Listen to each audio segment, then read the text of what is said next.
Greetings, everyone. This is Payman Lorenzo, your host of the Leaders with a Heart podcast. Today, I have yet again another amazing guest, my new good friend, Krystal Hille from the beautiful Melbourne, Australia. She has an amazing story, an amazing heart, and obviously is a true leader with a heart. She is the founder of Hill House Publishing. She features conscious entrepreneurs in her multi-author books. We share a vision and awakening of empowering humanity into deeper levels of sovereignty and connection. She has an amazing mission, which I absolutely love, and that is awaken and empower humanity into deeper levels of sovereignty and connection. We're going to talk about that in detail throughout this conversation. Um, Krystal, my friend, welcome to the show. Thank you so much for having me. It's a pleasure to be here. Pleasure's all mine. First of all, before we start, for people who don't know you, who's Krystal? Who is Krystal? Krystal has a lot of titles. Krystal is a mother of a 10 and a 7-year-old. Beautiful. Krystal is a single mom. She is a multidimensional soul who's aware of her soul origin, who's aware of her past lives, who Really? travels the galaxies and the universes to do what some people might call quite crazy things. Um, what else? She is a life coach and a spiritual mentor. I've been working with women in particular. 13 years ago, when I was a child, I always knew that I was here to help people. And Wow. when I was 17, I thought it might be through psychology, but I didn't know. Then I felt like, no, psychology really doesn't have a soul. It's too scientific for me. I'm more of a creative soul. I'm more of a connection-based person. And so then I studied theater studies and analyzed plays and brought characters to life on stage. And I was fascinated by human emotions and human motivations and why people do what they do, and why can't they just do the supposedly right thing? Why do they keep sabotaging themselves? What is behind that? So I was fascinated by all of this, and I brought this alive on stage in my 20s, and I was living in London at the time. Originally, I'm from Germany. Oh, really? Um, Wow. yeah, yeah. Amazing. Yeah, so I left Germany when I was 20 to go to London to study, um, and then I got the call to go to Australia. I became divorced, and theatre didn't pick up anymore. I thought, what's going on? I had a spiritual awakening. I was communicating with my spirit team. I was saying, where am I meant to be? This is not working. I've given myself a year to build things back up, but it wouldn't happen. It felt like blocks all the way. And so I just asked lots of questions. And then eventually I had this dream, literally, physically, a dream that said, welcome to Australia. I was flying in an airplane, and Wow. it was landing. And just as my alarm went off, it said, welcome to Australia. And so I've made Amazing. a point in my life to always listen to those things, to always listen to those synchronicities. And I ended up here, and then I found life coaching and NLP. So then I started taking people back into their inner child world, into their past lives as well. That sort of just Amazing. naturally came to really bringing to the surface and then releasing the trauma that is still held in our cellular memory of past life events. And actually today, this morning, I just took myself through something which we can maybe talk about, but I'll just finish that story. And then the empowerment of women became really, really important to me. I was becoming really passionate that, we need to find an identity as divine feminine, as the ambassadors of the divine feminine, of the healthy feminine, not the ones who are, just looking after the children or having the less paid jobs, but who are we? What can we contribute? Where we're not competing with the masculine, but where we're bringing our own unique essence, our own uniqueness as the female, which resides in both men and women, by the Absolutely. way. It's not just in the men, or not just in the Mhm. women.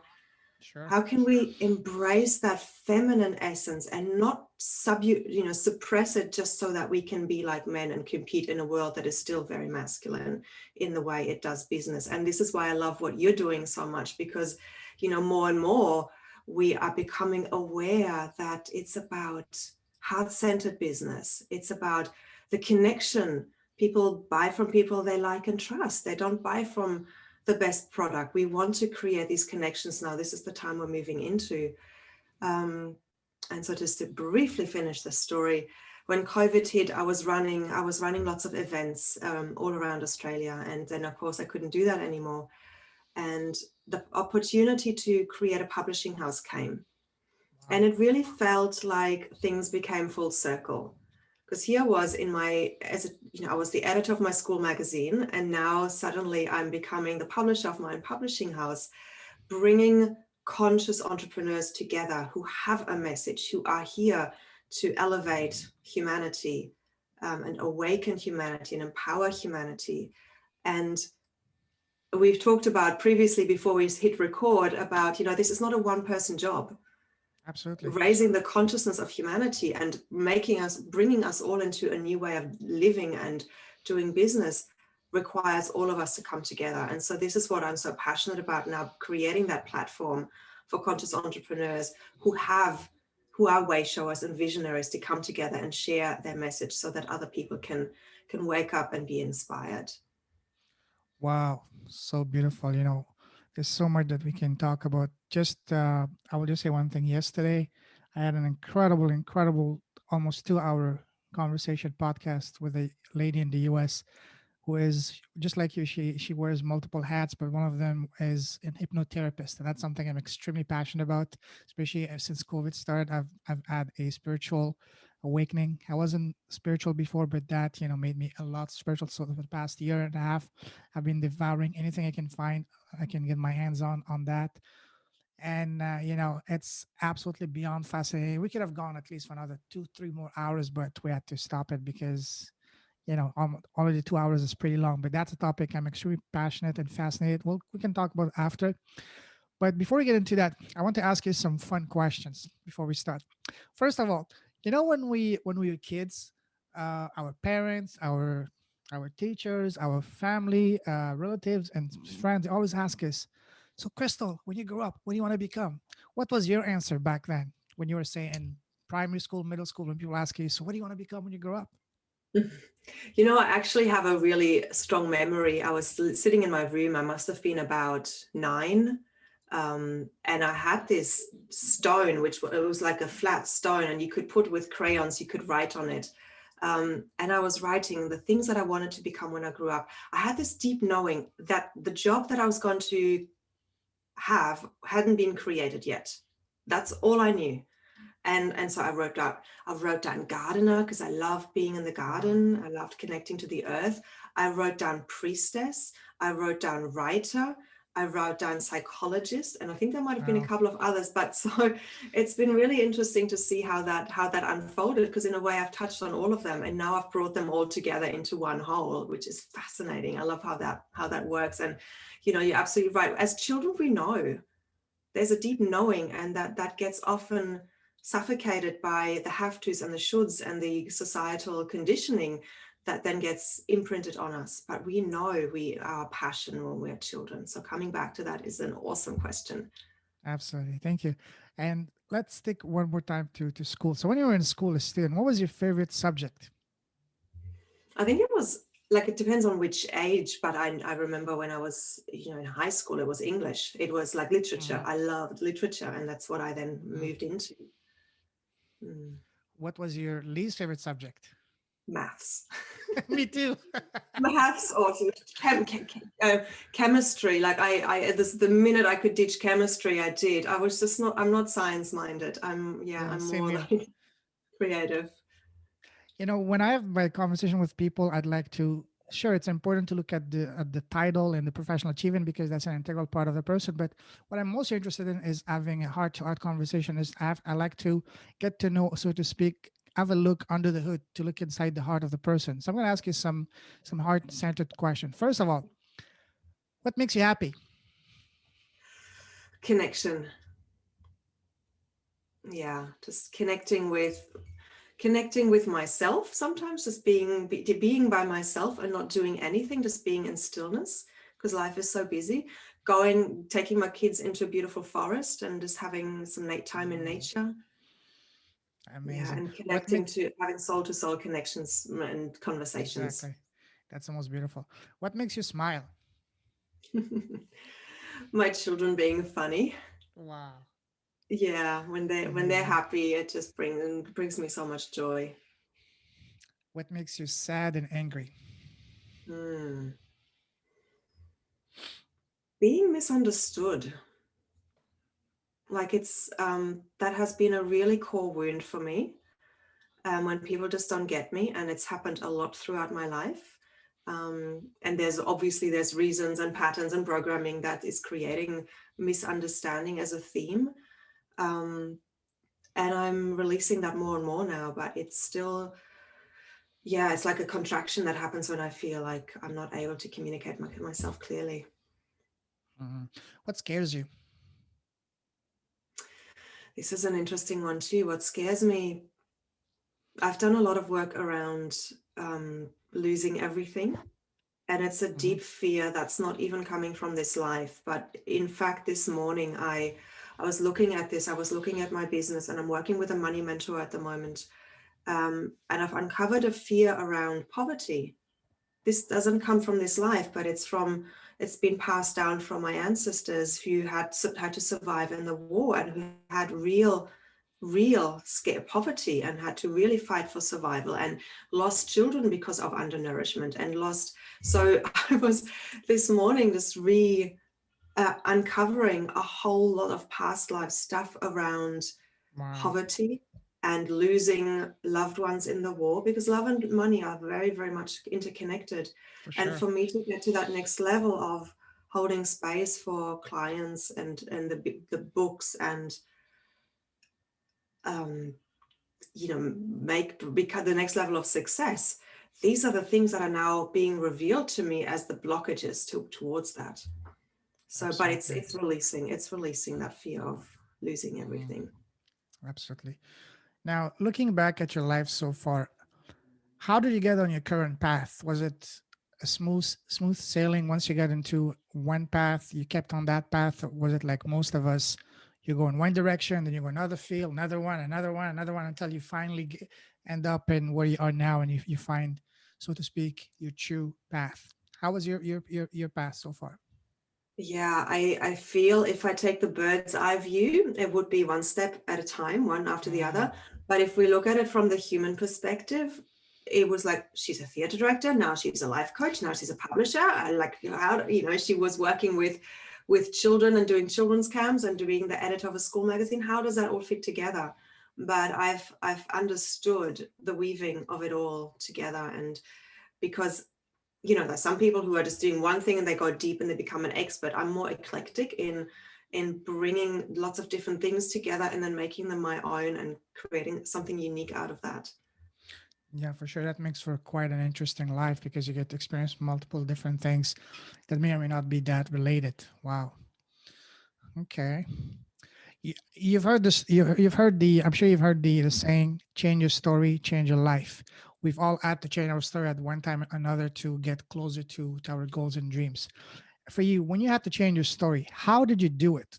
Did you uh, did you use a specific system? Did you have the mentor? How were you able to? Because that's something that a lot of people are struggling with because we all have this story, especially we having this conversation with our minds, with ourselves all day long. That's the most important conversation we're having, and they're not always the best conversation, the most empowering. So how did you do, what did you do to change your story, to turn your story from the negative into the positive, to get you closer to your goals and dreams? That's a great question. Um, I used to have this story that I'm not supported, I'm all alone, and I knew if I wanted to become successful and most importantly happy, for me success is a measurement of how happy I am and how at ease my life is, how in flow my life is. So the way I changed that story, yes, different things. I've been working like self-development and spiritual development has since my late 20s been a part of my life. So I've often, most of the time, there's not been a time when I haven't had a mentor or a coach to help me. But in recent times, the more tools I have, I've done a lot of self-healing and self-changing as well. And the one thing I really love is Dr. Joe Dispenza's Changing Beliefs, changing the habit of being yourself. That has Yeah, been one of the really key books that have influenced me and helped me to really change my story more consciously. absolutely. You mentioned something about mentors. That's another key point. A lot of people struggle with finding the right mentor, because a lot of people claim to be mentors, but they're actually nothing but that. So, do you have any tips on how to find a good mentor that is actually legit and also able to help you? And by you, I mean people in general. Absolutely. It's really not to look with the mind, but to look Mm-hmm. with your heart. Mm, So when we go out there and it's like, oh, I need to find a mentor, I need to find them, and going on the internet and looking may not be the best and most effective way of doing it. So often, well, the first thing I do if I'm looking for somebody is to identify the need. Okay, there's something that I want that I don't know how to get by myself, that I need help with. And then I talk to my spirit team and I ask the universe and say, universe, please bring the right person to me that can help me with this. And sometimes that's a silent prayer, sometimes that's very conscious. The other thing I do is I ask, the power of referrals. I ask the people that I feel aligned with, that I feel get where I'm at, and they get mm, me and I get them. I ask them, who are your mentors? Who can you recommend anyone? Because then I know that whatever they're recommending is probably in alignment with me as well. I love that. That's such a great tip. Yeah, for sure. Wow. Let's talk now about what you're doing now. What's your business? Tell us a little bit about your business and what you're working on currently. What kind of Mm, the empire you're building, the impactful empire? Because I know you're not just building a business, you're building an empire. What kind of impactful business are you currently building? yeah, I am building a platform for conscious leaders or conscious entrepreneurs to have their voices heard so that I can make a greater impact on humanity. Because as we said, I can't do it alone. So I'm bringing in amazing leaders who have walked the path. And so currently I am creating a multi-author book, which means that 10 to 25 people are coming together into this book to share their story and their wisdom. And each book that I create has a theme. So the current theme of this book is called Collaboration. Mhm. Visionaries share a new way of living. And so I'm bringing together people who have either always lived with collaboration and they felt like this is the way to do business, or they've had an awakening and they realized that the old ways of doing it with competition isn't working. What I became really aware of this a couple of months back in my own community and in the conscious community and conscious entrepreneurs. We all know that collaboration is the new way, and yet we Certainly. have a shadow. There is still a shadow in many of us where we feel, oh, but that feeling threatened, or there's a dis-ease and saying, but I still need to be the best, or I still need to be the one who stands out. Collaboration's all very well as long as I come up on top. And it's a shadow that is in and it's not, nobody's to blame, because that's how society has conditioned us to be. It's always been True. about survival of the fittest. And so to change that from our ancestral lineage and to release those patterns from us is a really important thing that we need to do at this time. And that's why I'm creating this book, to bring together those who have already done that. And so there's collaboration with spirit, Oh collaboration with wow. self. So I've Amazing. suddenly got that it's got to be about 5 sections, because most people couldn't understand, how do I position myself as an expert in my field? How do I increase my credibility as an expert in my industry? How do I, bring my ideal clients towards me when I write about collaboration? How do they connect?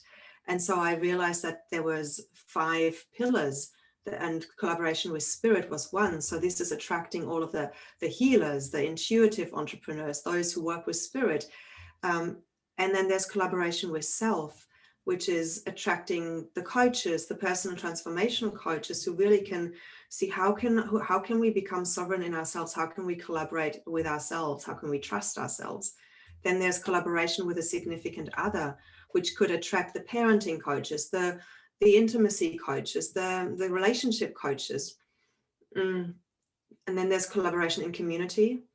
I've got some beautiful people who are really building sustainable communities now, Wow. off-grid communities who are coming on board. Amazing. And then collaboration in business, of course, those of us who have built a business around networking, around,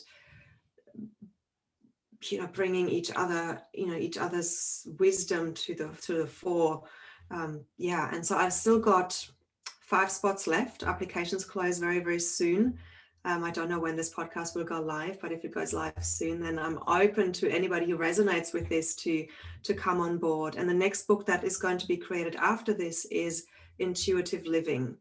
And that is a practical guide for women who want to deeply trust themselves.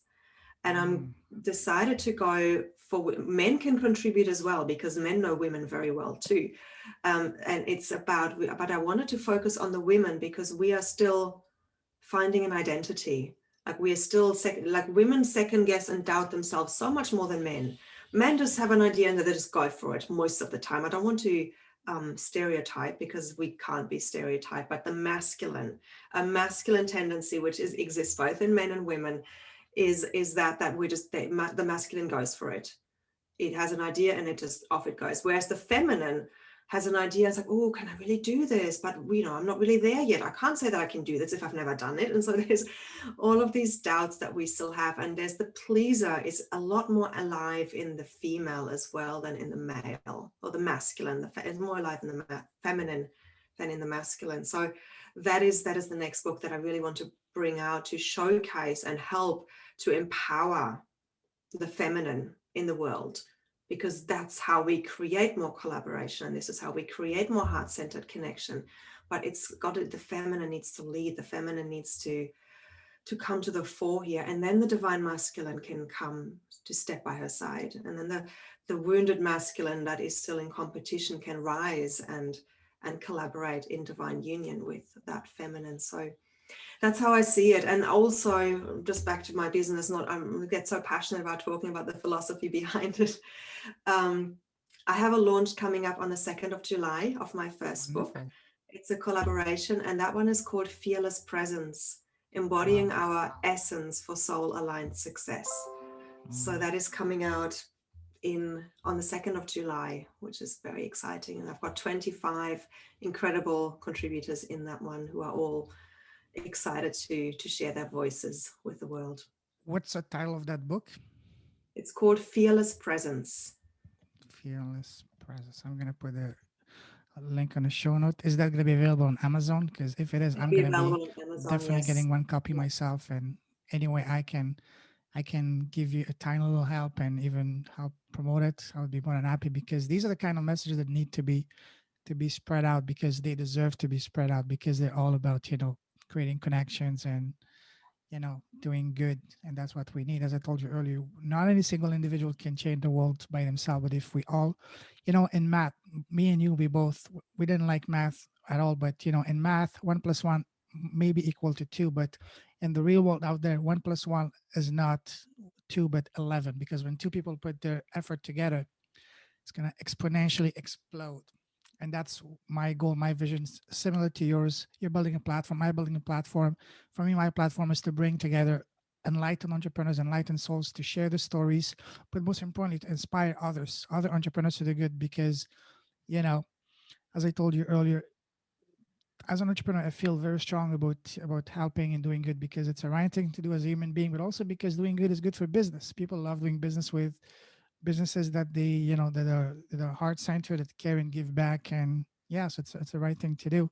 So we'll definitely gonna put the link to that in the show note to give you any tiny little support that I can do. As I said, we can all do a little bit in our own small sphere of influence, and if you combine them together, it's gonna make splashes all over. And that's what we can do together, to spread all this positivity. I really appreciate it. Yeah, so the links for the Kindle version are coming out on the day, because it's part of our launch strategy to get to best-selling author, that we need to get as many people purchasing on the 2nd to get us the ranking that we're after. Yes. So I'll definitely be in touch then, and if you can share it with your network on that day, that would be absolutely amazing. Absolutely, we'll do it. And yeah, here's I'm sure you've heard of it, because we're both part of the Brains magazine. You can get to do 1 live per month. Maybe have you thought about doing a live, just going live on the Facebook group of Brains, and just talking about your book just for 5 to 10 minutes? I think that would be I actually an amazing did that yesterday. Oh, you did this? Wonderful. How did that go? Yeah. How did it go? So I didn't do a live. I Okay. uploaded a pre-recorded something. So I don't know if I can actually do a live because I know that it has to be approved by Yes. admin. My understanding is that we can do one live per month, but of course you had to period that with them. So maybe you should ask. You can ask them and see, because you definitely, that's something that would, your message would be perfect for that audience as well. Because believe me, I'm being humbled and floored when I made that post on June 1st on the Brains magazine asking for people building impactful business. I wasn't expecting over 100 replies. Like right now, I'm booked solid for the month of June. I would need, it's become almost like a full-time job just to following up with all these people doing all this podcast and all that. But I'm not complaining because I love it. I enjoy connecting with amazing people.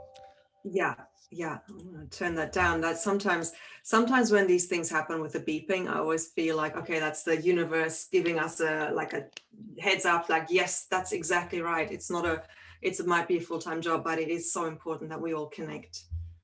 You know, in your intro, you said a lot of amazing things, but one thing really caught my eye. You said when you were a child, you realized that you were here to help people. Was that a single event? Was that a succession of things? How did you get? How did you come to that realization? I think it was just a knowing. Deep down, Uh, okay. yeah. Yeah, I remember, like, I don't know, like, as I said to you, I came into actually, I didn't say this, but I came into the world and I saw spirit beings that then shut Wow. down when I was 3. So my perspective or my understanding of the world might have been quite different to many people. And, when I became a teenager and everybody questioned, do you believe in God? Do you not believe in God? I'm like, yeah, because I know the unseen world exists because I've seen it. I know it. It's around me, and even when as that connection to the divine closes, when, like, with the frontal, when the head closes down, that's also when the connection kind of, when we arrive more in our physical body, um, and conditioning kicks in. So at the age of 3, all of that stopped. Um, but the awareness was there. And then the fears needed to be released and the conditioning needed to be unraveled so that I could come back to that. Amazing, amazing. How did you get you're an hypnotherapist, right? In neurolinguistic programming. So, but Okay. I do work with trance states. But I haven't formally trained in it. But Hmm. we in the NLP training, you understand how you can put people into trance as well, or into the alpha state, where you can access the unconscious. Oh, that's amazing. Wow. Sh- Can you share with us an example of the most remarkable example of transformation you've seen from one of your client going through your program that has completely blown your mind away by their transformation? Mm. There's so many. That's a beautiful thing to say because, yeah, wow. All right, I'll share a story around that. I was working with a beautiful woman in Singapore, and she is a lawyer, and a dancer. And so her two Wow. worlds were completely separate. So her divine feminine, which was the expression of the dancing, was very different to the divine masculine, which was in law. And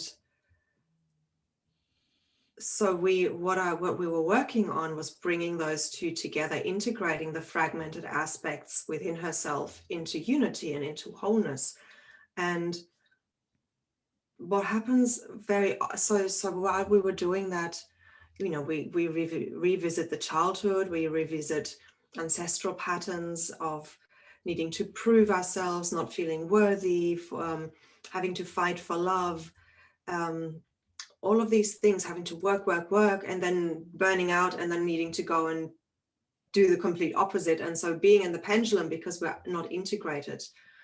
And so by the time that we finish our work together, she was telling me, Krystal, there's just these amazing support is happening in my life. And And men are treating me differently. They're honoring me as a woman because I'm now honoring myself as a woman.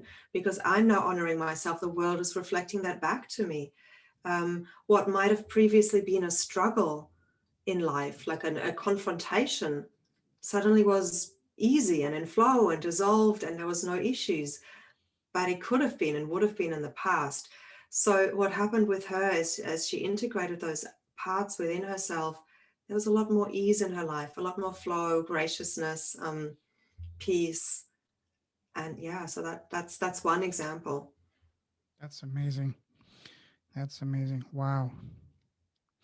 You know, that's the one thing that I was, as I said, I was having an amazing conversation last night with this wonderful lady in the US who's a hypnotherapist. And at one time, she, I said, since I'm so passionate about that, I'm so fascinated by that, maybe I might even consider, getting trained to become a hypnotherapist myself. And she was, all of a sudden, she became the biggest, cheerleader for me. Yes, absolutely. You should do it. You should do it. If that's, I can see the passion in you. But we'll see. We'll see. Because, the one thing that I love is helping people. And if you can help people overcome their whatever mental block, whatever they have to, so they can spread their wings and fly and bring them smile, and so they can make an Mm, impact in the world, then I would be all for it. absolutely, absolutely. And we need more people having the tools to be able to help. Hmm. The Absolutely. other part of my work with that is not just, is also the spiritual aspect, Yes. connecting people back to their soul essence and remembering their purpose and why they're here, and really having, there's a difference between knowing something and really embodying something. Hmm. Like, for example, I know that I'm worthy. I know that I matter, but there's a part of me in my cellular memory that doesn't know that because it's had a different experience. And so we need to not talk them to the mind, but we need to talk to the unconscious aspects of us that got stuck somewhere in the developmental journey. We all always often get stuck. If there was a trauma, say at the age of 4, our emotional development stops at the age of 4, and we kind of go into some kind of freeze state and stagnation, and then react to anything in life from an emotional maturity of a 4-year-old. And I'm sure as I'm speaking, you can think of people where you think, oh, yeah, that's why that person is behaving and reacting like this all the Oh time. yes. Yeah. Oh It's yes. that we all have these triggers because somewhere in our lives or in past lives, a trauma happened that hasn't, a shadow that hasn't been released yet. And so that is the work, so that more and more we don't have to react anymore. We can live life in flow and almost from an observer perspective where we don't take anything personal. And I'm working with that with my 10-year-old at the moment. He reacts so much to Tara, my 7-year-old, when she criticizes him, he just loses the plot. And I'm like, okay, there's some trauma here, that where he feels criticized and attacked and not good enough and not worthy. And so he just shouts at her. I'm like, oh, okay.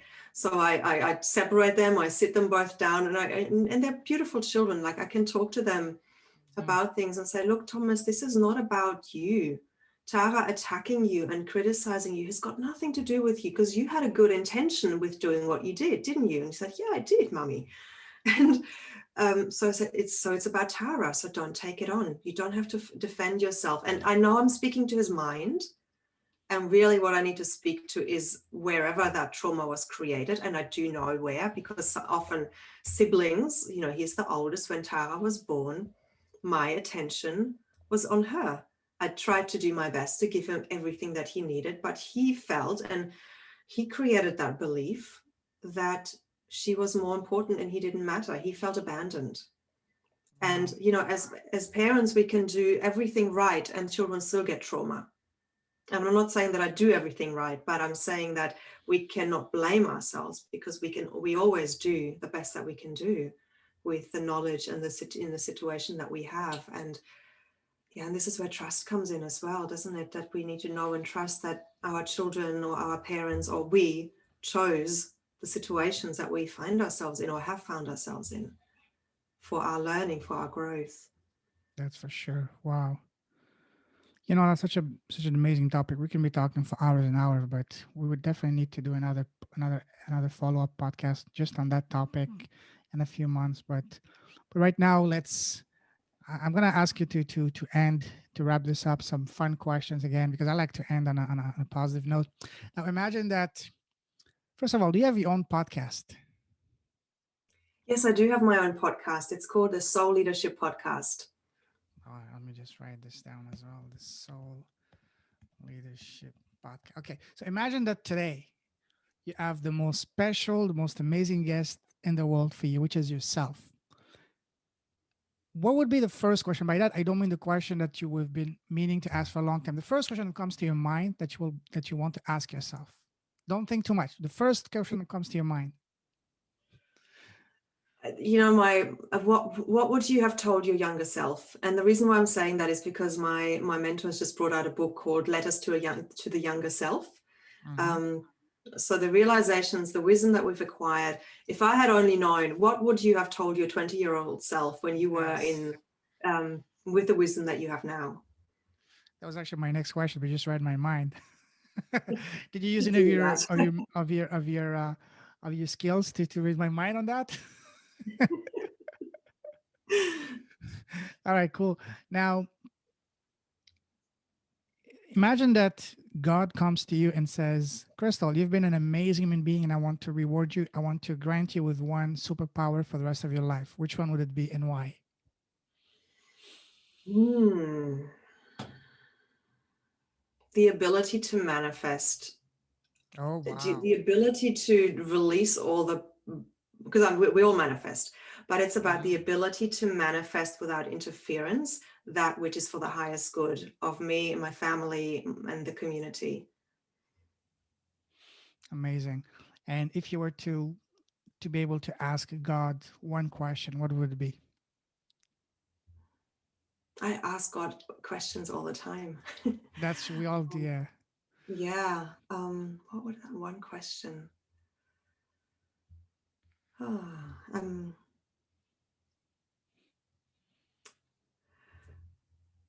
it's almost like how much longer do we have to live in this dark and light struggle? Like when can we finally, Mhm. when are we going to get out of this? Like, and I know we will get out of it, and I know that time is an illusion, so I know that there is no answer that God can give for that, but that's really, it's like, come on already, like, are we still here? Let's just move into more ease and grace and flow and love and connection and harmony. Yes, I think his answer will be as soon as you guys are ready. Yes, keep doing what you're doing, keep doing the work, and you'll get Yeah. there. Yeah, absolutely. Now, do you have any parting tips for anyone who would like to just, elevate the frequency or become or being able to do good with their business and be more impactful? Mm. The words "be more impactful" um, are prompting me to say, in order to be more impactful, you need to be more visible. Oh, And in I order love to that. be more visible, you need to you need to put yourself out there. Um, and this can be by getting on podcasts, applying to be on podcasts, getting into a multi-author book and coming into my books, but it's also about not hiding behind a mask, not Yes. just being totally authentic and totally human, because people love to buy from people they like and trust. And so in order for people to like and trust you, you need to open up, or we all need to open up. And if I Absolutely. can, I have a beautiful free offer that I would love to share, which is around this Yes, topic, and please. it's about the art of powerful communication. How can we communicate? How can we communicate in a way that it really touches the hearts of our ideal client? And so I've created a video which is about 7 steps to persuasively share your story so that your ideal client can find you and resonate with you. So we can put that in the show notes as well. There's a link on my website. I can give it to you. It's krystalhille.com/powerful-communication. So that you can sign up there. And yeah, it just is really about, if we want to become more impactful, we need to become more in alignment with who we are. That's and then beautiful. find the platforms that will allow us to become more visible, such as your podcast, such as my books, yeah. Such a powerful words that you just said. And thank you for your generous offer. I'll definitely put it in the show note. What you said totally relates with me as well, because I'm also, when I'm building my business, I want to be very transparent. I want to showcase the people making my products. For example, I will be posting videos of the person making the products, introducing, let them talk about themselves, because so that people get to know. I don't want to be just another faceless company, faceless corporation. I want to say, if you're buying this, you're buying for a real person. And when the people are going to be buying the product, they will get a beautiful handwritten note with a picture of the person making the product. When was the last time you bought a product with that, something like that? I don't recall it at all. So it's all about this human touch.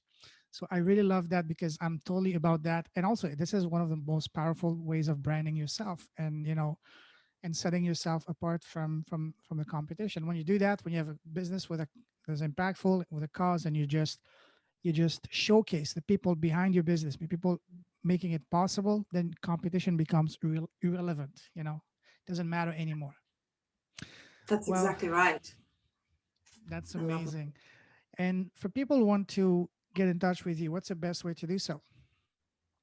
I'm a lot on Facebook, so I'm on, yeah, I'm just Krystal Hille. Hmm. And also my website is a great way. So the direct link to the publishing is krystalhille.com/publishing. And Okay. you'll always find the latest books that I am looking for contributors for. And there is an investment. I do want to say that up front. To be in the books is an investment, because we have to, do the whole back end. We've got to create a cover. We're doing the editing, the formatting, the marketing team, and the collaboration and connection, really holding the hands of everybody who's coming in, as much or as little as they want, and providing trainings on marketing and how to get into the media and how to release the imposter syndrome. I'm bringing my tools and my coaching into that. So it's like a whole experience. It's so much more than just being in a group, in a book. And it's about really creating the connections between all of the contributors to enrich and enhance each other's businesses. That's amazing. Wow. For the right person, that can be an amazing opportunity. Well, Krystal, we can be talking for hours, because we have a similar, view on things. You have a beautiful heart. You're a true leader with a heart. I salute you with that. But I know that you have another call in a few minutes, and I have to. So, with this, I salute you. I wish you all the best. You're a true leader with a heart, but most importantly, you're an enlightened soul. Thank you. Keep spreading your beautiful message, and stay safe. God bless, and we'll keep in touch. Thank you very much, my friend. Thank Take you. care. Take care. Bye. Bye bye.